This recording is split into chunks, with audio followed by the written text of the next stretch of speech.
Hey, everybody, welcome back to the Preacher Boys podcast. Ashley, welcome back. Thanks. I'm so excited. I love these conversations that we're able to have. This conversation, I want to talk a little bit about educating the public. And I think even beyond that, just educating people in any facet or any sphere about the realities of abuse, whether that's in religious context, whether it's interpersonal violence.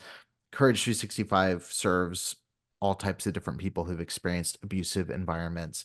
So, first and foremost, why do you think education about abuse is important? And how does it contribute to breaking the cycles of violence in any setting? Well, there's a saying that if you know better, you can do better. And I think that's really kind of the foundation of it. You can't do better, you can't create change if you don't know what needs to be changed.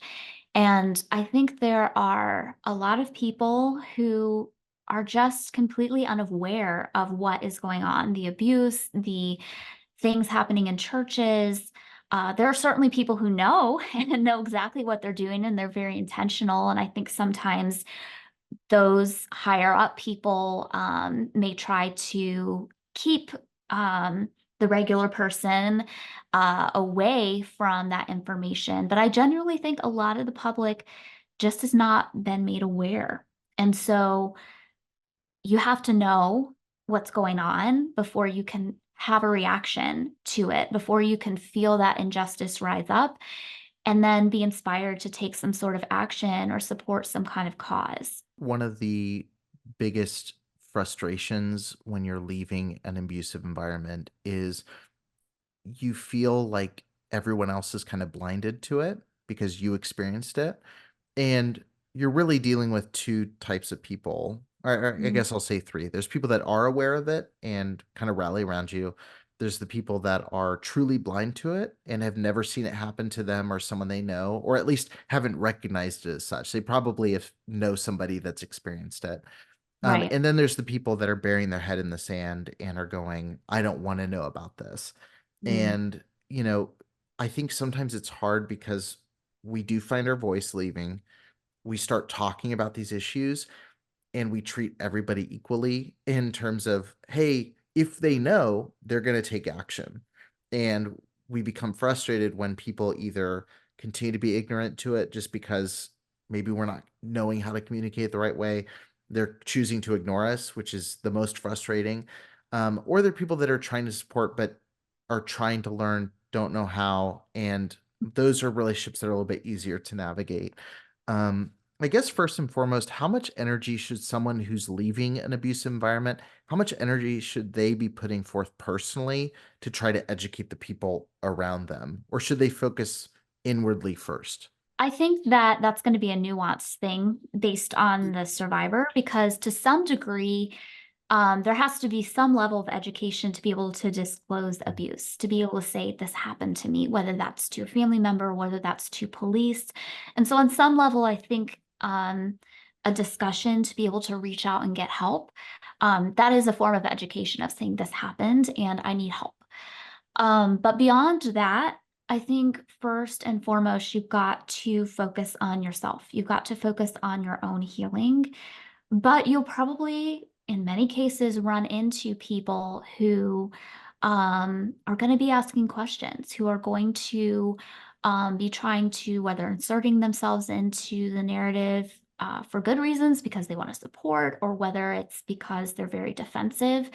There may be times where you feel like you need to educate, but first and foremost, you got to take care of yourself.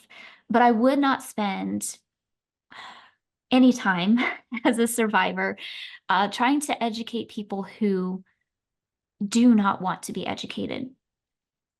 For many years, I thought and believed the myth that if people just knew, they would change. And there's a lot of people where that's true for, but then there are some people who that is absolutely not true for. They either already know and don't care, or once they find out, it triggers some sort of a kind of egotistical response of like, I'm connected to this organization or I know this Yeah. person. I'm And not like that. I So don't broad brush all of us. Yeah. exactly. Right, right. That defensiveness. I did try to change people's mind. It doesn't work. Um, But when you get to a place where you're a little bit stronger, like educating people that are close to you who are supportive, that can be useful. Um, and I guess this is kind of maybe jumping ahead in the conversation a little bit, but even when I've done like protests and rallies, when I've been calling out and trying to educate people who I know don't want to be educated, my primary reason for that is not to change their minds because I know they're not willing to have that happen. My primary reason is for all the other people Mm, watching me try to educate those people.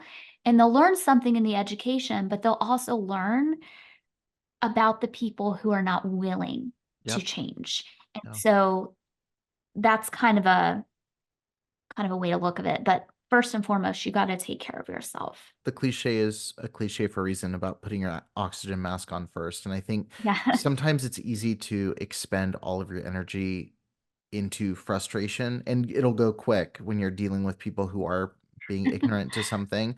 Um, I think once you are in a place where you're ready to be in that advocacy mindset, or that, whether it's for yourself or for somebody else, I think Mhm. then it's just remembering what your purpose is, which is to help other people who've been through it. And I love that you Mm, brought up protests, because I was just recently a part of one, and there were some people that were like, this isn't going to change their mind. And my response to that was, when you go and protest somewhere, and this can be online or in person, if you protest in a public way against a organization or an abusive person, one of two things is going to happen. If they respond in a way where they will have a dialogue and they're going to start changing the system, which I wouldn't hold your breath for, but if that does happen, you won. Like, the protest was a success, change is happening. If they refuse to engage, or if they, even worse, if they start condemning or speaking badly about those who've experienced these abuses, you've won, because you've revealed who they are in a very public way.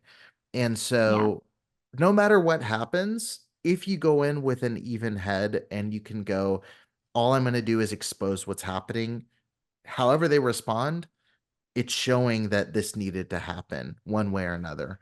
And so I think going into it, not expecting the leadership to change, but maybe knowing, hey, I'm going to educate the people in the pew, I'm going to educate the people in the family, whatever that context is. I think that's a really, really helpful way to look at it.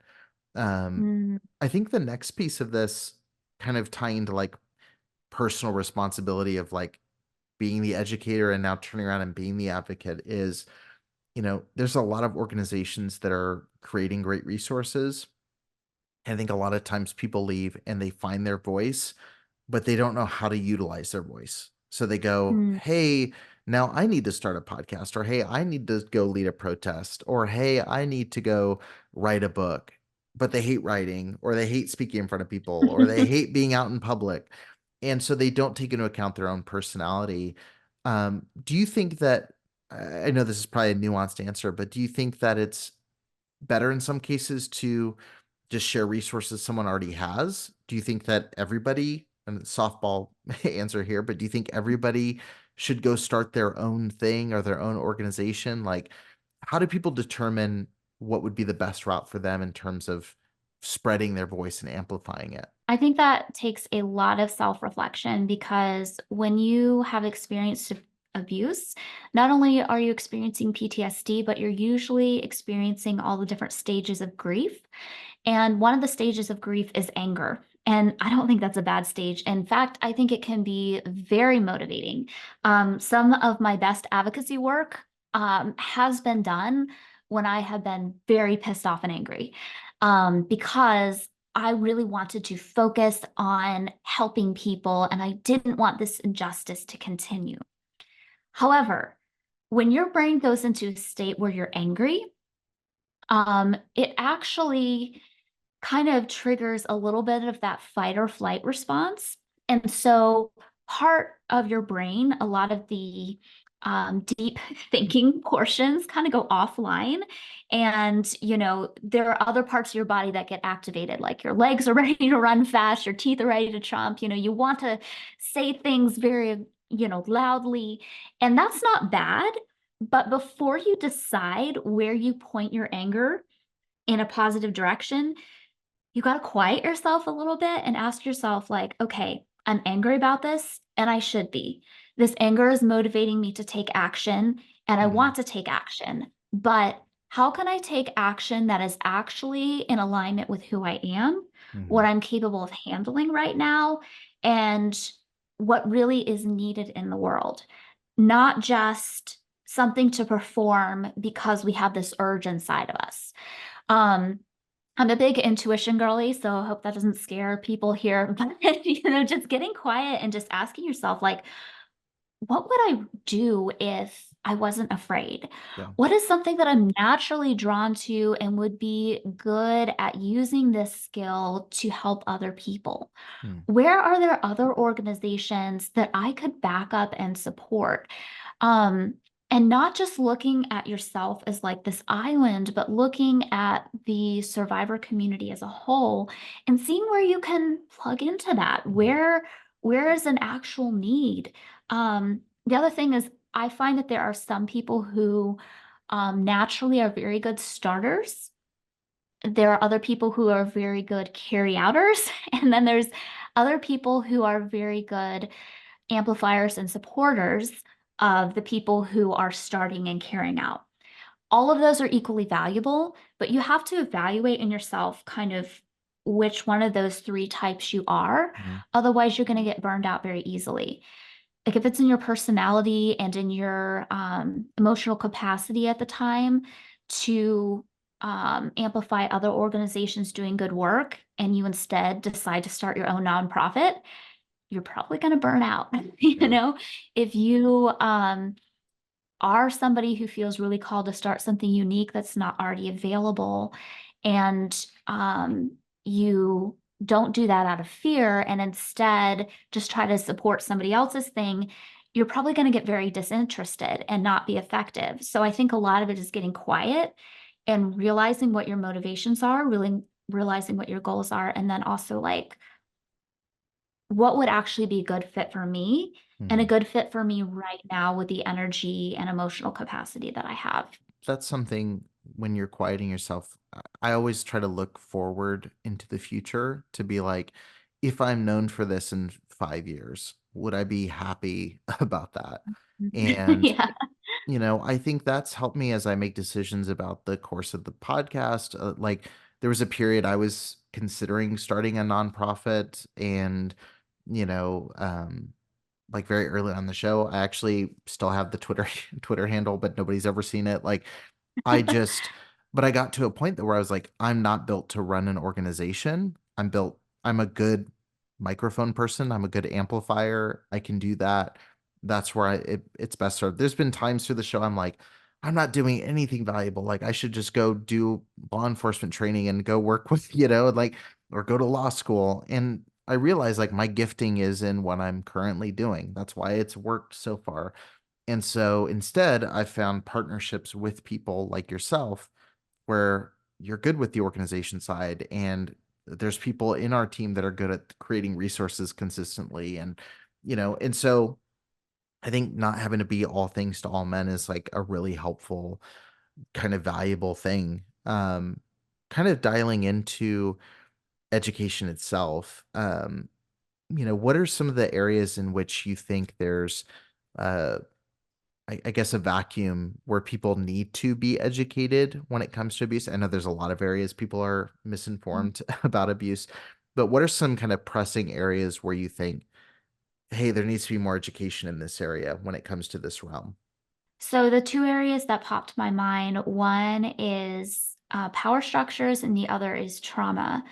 So there's a lot of like memes about trauma. There's a lot of like just general information floating around, but I actually think it's very valuable for people to read articles and look at videos made by therapists and psychologists and Mhm, doctors to not only be able to talk about the effect trauma, but actually what it's doing in the brain. Because when you can understand, like, okay, the reason I am seeing red right now and I have tunnel vision and I can't focus on anything else is because I'm in fight or flight and I need to calm my body down so I can see the whole picture. That's really useful information that you can be like, okay, this is what's happening in my brain. There's literally a part that's being kind of turned off and a part that's being turned on.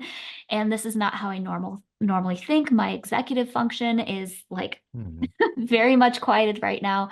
To be able to understand how that works and then how you can calm your body and use it to your advantage, I think that is a lot more actionable than just, oh yeah, trauma can make you feel angry. Oh yeah, trauma can make you feel scared and sad. But understanding like the why behind it also gives you some um control or understanding of what you can do to mitigate it. And then also teaching other people about how trauma really works in the brain, and what to expect if somebody is going through a PTSD or panic attack moment, so they can be understanding and realize, okay, they're using a different part of their brain right now. It's hard for them to focus on the big picture. Maybe I can help bring them into the big picture again. So I do think we're talking very surface level about trauma, but I think we need to go a bit deeper so we can understand kind of the mechanics of how our brains work, Yeah. which really is pretty simple. It's been broken down into like some simple terms, and so I think that could be really useful and could help people make creative solutions. The other thing is power structures. And again, I see this a lot of times being talked about in a very surface level. And the points are valid. Yes, understanding that abuse is always about power and control. That is 100% an important thing to know. But let's also look what power structures look like. What are um, what are the key markers of somebody who has more power over you? Because it's not automatically always noticeable or Mhm. accepted in society. So we know in the advocacy community that a pastor has more power over a congregant. And so sexual relationships in that direction are sexual assaults. They're dangerous. But we don't necessarily have those same conversations about like a wealthy football player and a groupie girl, because we don't think of it in the same thing, but he probably has a lot of opportunity, power. He can make or break her career, set her up, those sort of things. But then also looking at power structures, not just church, not just abuser victim, like direct violence, but where's classism coming into play? Where's racism coming into play? Where's homophobia coming into play? Patriarchy, all these like societal things that aren't just interpersonal, they're like complete systems. I think educating people about that allows us to have a more holistic response and realize Mhm. that we're not just changing this person or removing this person from society because they're dangerous. We really need to be addressing these whole systems. Mhm. And maybe there's a system that affects me, but doesn't affect somebody else. I think the racism thing, that's another layer to abuse that a lot of my Black and Brown friends experience on top of their assault. That hasn't been my experience. So learning about that power inequality structure has helped me understand more how I can be more equitable in my advocacy work. Yeah, and I love that you mentioned like there's a lot of memes and there's a lot of like Mhm. trauma memes and like there's a lot of people talking about narcissists, and I think Yeah. part of the idea of education both of ourselves and as we turn around and educate people around us is there's so much unhelpful dialogue because we're mislabeling things. And Yes. I was speaking to someone just recently, and I was talking about Chuck DeGroat's book, When Narcissism Comes to Church. And I said, I sat down with that book within my mind, a list of people I was convinced were narcissists. And then Mhm. halfway through the book was like, oh, they're not. I was totally mislabeling them. This is an actual diagnosis of something that they don't Mhm. meet the criteria for. And then a few pages into one chapter, I was going, am I a narcissist? I'm like reading to study. And then by the end of it, I was going, there's some people I feel very uncertain of that I was always Mhm. certain of. There's people I was uncertain of that now I feel a lot more comfortable with.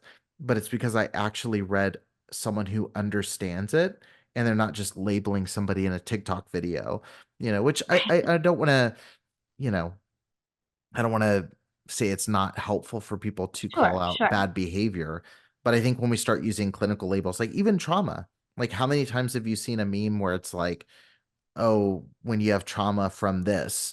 And it's like, well, no, that just bothered you. That's not trauma. Or I feel triggered. And it's like, well, this didn't shut you down completely in this Right, moment. right, Like there's legitimate things that panic attacks, like a panic attack versus feeling uncomfortable with something. right. I think having the right terminology is key, both in educating others and ourselves. Um, Mm, for those that are listening, I know that Courage 365 has a lot of resources for people coming in at many different experiences, many different perspectives. But maybe what are like a couple of resources that you'd recommend to someone who's starting to understand abuse really for the first time or starting to just get that elementary understanding of those experiences? So we have two really good resources for that. One is more of a kind of down to earth. I mean, they're both down to earth, but this one is a bit more conversational. So we actually polled our survivor community and then with their consent, we put it into an ebook called What I Wish I Knew Before I Left. And it's these insights from for survivors about what it was like to experience abuse and trauma and kind of understanding that situation from their perspective. But then it was paired with somebody who is an expert in trauma understanding. And so they were able to take the statement that the survivor gave and kind of expound on it a little bit. So you could see that in a broader context and a little bit more, little deeper education about that. So that's a really good one. The other one is we have something called the Courage Cards. And this comes with an ebook that talks about trauma, educates about trauma and how it works in the body and brain. But then it goes a step further and it talks about how to calm your body when you're experiencing panic or anxiety. And it has a bunch of different tips, but a lot of those we placed on these little flashcards you can print out. And when you print them, you can cut them up, put them in your purse, your side table, your wallet, in your car. And when you're starting to have those anxiety and just overwhelmed responses in your body, you can't always figure out like what you should do to fix it in the moment. So you can kind of go through your flashcards and see what might feel good in that moment. Or my favorite is to give them to a loved one. Like I've given a list to my husband of like, when I'm freaking out, maybe ask me if I want to go on a walk or, some of these things. So those can be really both intellectually educational, but they also have really practical aspects to them. Yeah, I love those resources. I'll link to those in the show notes as well. And I think I have a list I'll link to as well of just a couple books that have been helpful to me Mhm. recently and just kind of understanding. And I mean, even episodes that I've had on the show with people like Hillary McBride with talking about embodiment has been so helpful to me. There's a lot that I think help you, again, put the right label onto the things that you're experiencing and learning equally not to downplay certain things that should be talked about in a serious way, but also not to mislabel some things as maybe more serious than what they are. And like trying to establish like what did I experience and where do I go from here? I think that's the Right. next piece that is probably a whole nother video is like, okay, I know there's a problem. Now what? And I think a lot of times we get lost there. So, but yeah, I think overall, like education is one of the things that if anybody walks away from this episode, educate yourself and then start to educate others, but it doesn't have to be you doing all of the work. There's so many good resources out there already, just waiting to be utilized. Right. Do not reinvent the wheel when there's good stuff already there. Build upon what other people have done, but there's no reason to start from scratch because I think education should be a collaborative community event and your voice would be really valuable to that conversation, but no need to start from scratch.